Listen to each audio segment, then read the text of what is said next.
Hello everyone, and welcome to this episode, one of a series of conversations we're having with key people present at Space for Inspiration 2026, which is ESA's annual conference on commercial space exploration. Now, this year the event is going to take place in Copenhagen, Denmark, for the very first time. Space for Inspiration is hosted by the European Space Agency, ESA, together with the Ministry of Science, Higher Education and Digital Affairs, Denmark. For this series and for this edition, the conference's theme is Scaling Research and Production in Space, focusing on 4 primary markets: health and life sciences, advanced materials and in-space manufacturing, agri-food, and space resources. So we're going to dive into how these industries can leverage space to achieve business growth. Today, I'm joined by Andreas Brunsgaard Laursen, who is the co-founder and CCO of Danish Graphene. His background is in nanoscience. He founded Danish Graphene in 2020 as a spin-out from academic studies and has built the company over 6 years, from startup to scale up, now employing 20 people and scaling to commercial applications. Currently, he's focused on business development and scales activities on the journey to industrializing graphene. So, welcome to this episode. Thanks so much. Thanks for having me. Andreas, let's start off to talk about graphene. For anybody who's never heard of graphene, what is it? And why is it called a wonder material? Sure thing. Graphene is basically a single atomic layer of carbon. We derive it from graphite. So if you know graphite, for example, from a pencil, if you take a single atomic layer of these carbon materials, you get graphene. And the reason we are interested in graphene is because it's the most thermally conductive material. It's a perfect electrical conductor. It's 200 times stronger than steel. It's UV resistant. It's non-permeable. It's flexible. It's stretchable. And I think that's really why it's called a wonder material, is because all of these unique properties are like collected in one product. And these properties can be tuned to different applications. So the wide variety of applications with graphene is also one of the reasons it's so sought after. So that's really the amazing properties of graphene that we are basically bringing to industry in a new way, in a more sustainable, scalable production capacity, and really bridging, you could say, the gap between the academic and research areas with the industrial applications, which is really what graphene is needed for. Now, at this conference in Copenhagen, you're going to focus on advanced materials. So, in your opinion, can research and production in space improve material properties or even enable the development of entirely new materials? Yeah, absolutely. I mean, some of the things that what we're doing is focusing a lot on how can we develop products and materials on Earth that benefit space, but basically building and manufacturing in space gives some new opportunities also in graphene or in other materials, just because the way you can grow crystals or the way you can manufacture structures in zero G just gives you new opportunities, new ways of designing those different materials, which are not possible on Earth. So right now we're focusing on the develop on Earth to benefit space, but in the future, potentially a lot of the graphene applications we're looking at could potentially be grown, you could say, in space, basically giving new opportunities for these materials and emphasizing different properties. Danish Graphene grew out of research at Aarhus University. You were incubated at ESA BIC, Denmark. And so why, with all of this around you, did space become your first commercial market? Yeah, well, it's a really good question. I think we initially did what a lot of other people in graphene did, is looking at coding applications or composite materials, which we quickly found out were very price sensitive, making it difficult for a new startup with a very high cost to actually get traction and get into these markets. So when we learned about the ESA BIC system, we spoke to some of the Danish space companies to kind of figure out issues starting with a problem in their systems, where we quite quickly found out that the thermal properties of graphene could really benefit better thermal transfer, thermal management in electronics, solar panels, different parts of the satellite systems, for example, and basically matching that to a less competitive market on these products in the space industry, and of course the support of ESA to start out in these activities really meant that we kind of said, okay, let's try it, let's see how this works, develop a product that works for the space industry, where it's also less price sensitive, because in this space there's just a higher value addition for these types of applications. So I think in that sense it kind of just fit really well with where we were at as a very early startup, and these high costs that are associated with building new products, building new production, new technology.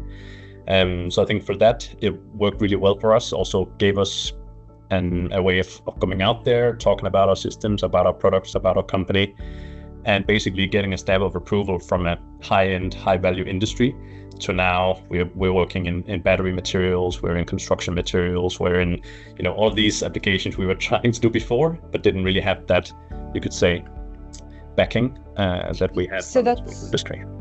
And that's super interesting. The technology, it started with satellites, as you said, and now you're coming back to Earth with batteries, coatings, wind turbines. So it was space-based first of all, now coming back to Earth as well. So do you think it was beneficial for you to start in space as a slightly freer economy, a more open economy for your work, and now you've almost got the extra arm of the economy for manufacturing coming back to Earth?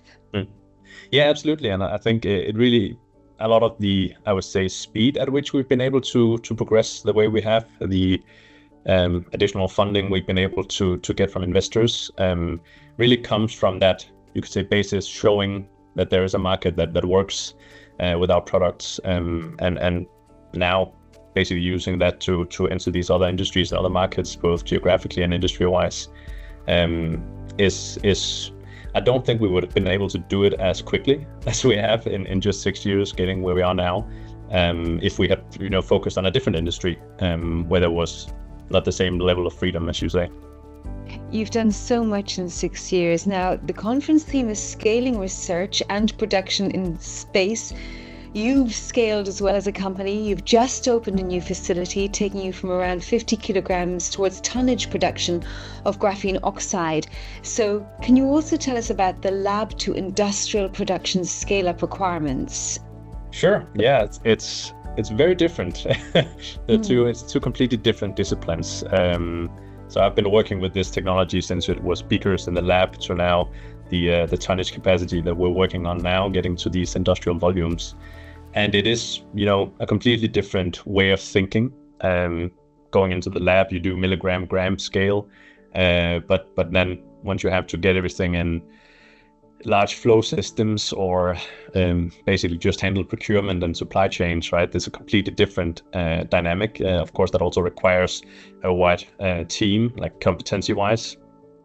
So that's also why we now have, a very, very broad team that can cover these different areas, where on the lab scale, it's maybe one person who can do it, but it just becomes such a huge task, and everything grows. And I think, like, what I've done since starting, like, been hiring people and then passing on responsibilities and different tasks, moving on to the next part, and kind of that delegation is important as you're trying to scale, because it is not just done by one person. It is a full team that's required to do this, because some of it is also so specialized that you need the best people for those types of systems. Well, congratulations on how you've grown so far. You are inspirational. Space for Inspiration is going to be hosted in Copenhagen for the very first time. Denmark's space sector, it seems to be burgeoning. Has that helped you and your confidence and the company gain recognition, or does it matter at all? I mean, I think it has done a lot, as like a lot of the, I would say, both from a governmental level, but also the private industry.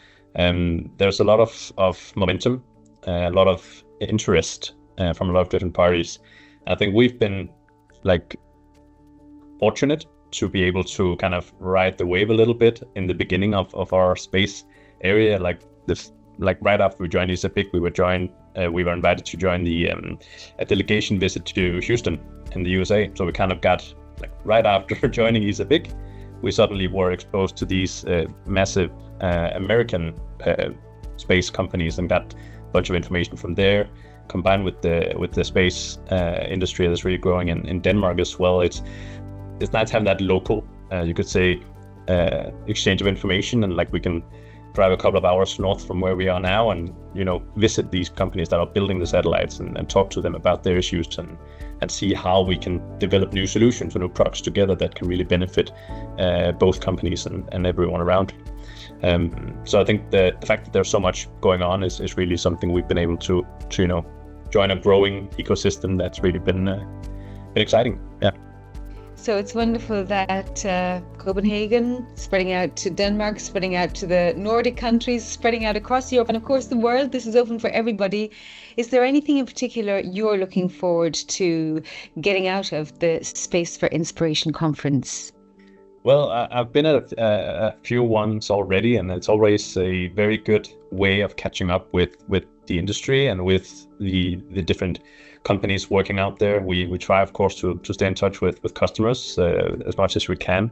But really gathering the ecosystem like this is a very good opportunity to strengthen those relationships and really build also upon that. Because that is what we do. That is how a lot of the space industry works, is relationships. Like it is, we know everyone. And that's really when there's a new activity or new project, you know who can involve in that.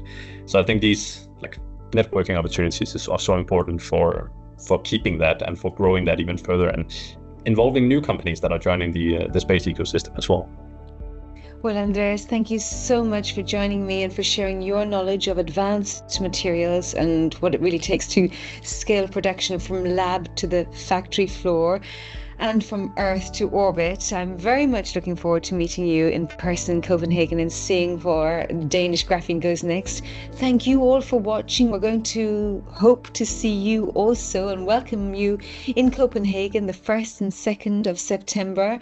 Tickets are available online. Link to the events page is in the video description. We're very much looking forward to seeing you there.